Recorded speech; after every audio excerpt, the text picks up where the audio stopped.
Biswanath sports association ও Biswanath community association ইউকের আয়োজনে দ্বিতীয় বিশ্বনাথ ব্যাডমিন্টন টুর্নামেন্ট অনুষ্ঠিত হয়েছে।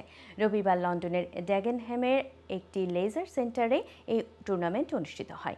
এবার এই টুর্নামেন্টে যুক্তরাজ্যের বিভিন্ন শহর থেকে 24টি দল অংশ নেয়।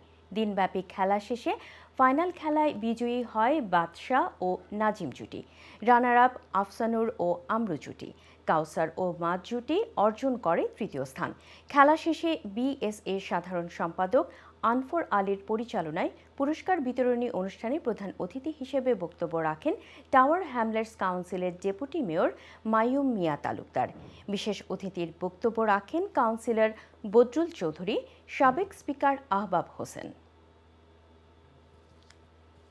অত্যন্ত সুন্দর পরিবেশে আমাদের এই টুর্নামেন্টটা হওয়ায় আমরা অত্যন্ত মোটিভেটেড। ইনশাআল্লাহ আগামী দিনে আমরা এর চেয়ে আরও ভালো এবং বড় আকারে আয়োজন করব। ইনশাআল্লাহ এই যে ব্যাডমিন্টন টুর্নামেন্ট আমরা প্রতি বছর চালাইয়ে যাইমু, বড় করবো, আগামী বছর আরও বড় করবো ইনশাআল্লাহ।